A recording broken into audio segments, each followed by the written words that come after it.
ഒരു സവാള ഉള്ളി ഉണ്ടോ ഇതുപോലൊന്ന് ചെയ്ത് നോക്കൂ. നമുക്ക് വീട്ടിൽ നിന്നും കൊതുക് ശല്യം ഇല്ലാതാക്കാം. ഇനി ഞാൻ ബ്യൂട്ടി ടിപ്സ് ആയിട്ടല്ല വന്നേങ്ങനെ, പക്ഷെ നമുക്ക് കൊതുകിനെ എങ്ങനെ തുരത്താം എന്നുള്ളൊരു ടിപ്പായിട്ടാണ് വന്നിരിക്കുന്നത്. കൊതുകിനെ തുരത്തുന്നതിന് നമുക്ക് വേണ്ടത് സവാള ഒരെണ്ണം വേണം, അതുപോലെ കർപ്പൂരം വേണം, കൊതുക് തിരി വേണം, പിന്നെ നമ്മൾ ഏത് എണ്ണയാണോ, വിളക്കെണ്ണ ഏതാണോ ഉപയോഗിക്കുന്നത് അത് ഉപയോഗിക്കുക. സവാളയുടെയും മോൾഭാഗം നമ്മൾ നല്ല രീതിയിൽ തന്നെ കട്ട് ചെയ്തെടുക്കണം.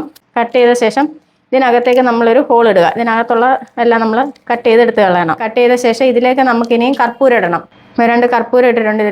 ഇതിലേക്ക് എണ്ണ ഒഴിക്കുക. നമ്മൾ ഏത് എണ്ണയാണോ ഉപയോഗിക്കുന്നത് ആ എണ്ണ അതിലേക്ക് ഒഴിച്ച് നിറച്ച് വെക്കുക. തിരിയിട്ട് വെക്കണം.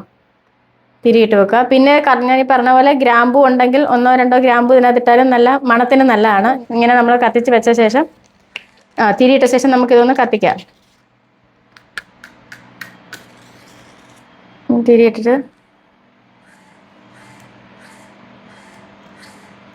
കത്തിച്ച് വെക്കുക. അപ്പോൾ തന്നെ തിരിയിട്ട് ഞാൻ കത്തിച്ച് വെച്ചിട്ടുണ്ട്. ഇത് നമ്മുടെ റൂമിൽ എവിടെയെങ്കിലും ഒരു സൈഡിലായിട്ട് വെച്ചിരുന്നാൽ മതി. വെച്ചിരുന്ന് കഴിഞ്ഞാൽ ഇത് നല്ല രീതിയിൽ തന്നെ കത്തുമ്പോൾ ഈ ഉള്ളിയുടെ ഒരു സ്മെല്ലടിക്കുക. സ്മെല്ലടിക്കുന്നതുകൊണ്ട് നമുക്ക് കൊതുക് ശല്യം വളരെ പെട്ടെന്ന് തന്നെ ഇല്ലാതാകും. അപ്പോൾ എല്ലാവരും ഒന്ന് ചെയ്ത് നോക്കുക. നല്ല രീതിയിൽ തന്നെ ഇത് നമുക്ക് പ്രയോജനം ചെയ്യും. കൊതുകിൻ്റെ ശല്യം ഇല്ലാതാകും. അപ്പോൾ എല്ലാവർക്കും ഉപകാരപ്പെട്ടു എന്ന് കരുതുന്നു. മറ്റൊരു വീഡിയോ ആയിട്ട് വീണ്ടും കാണാം.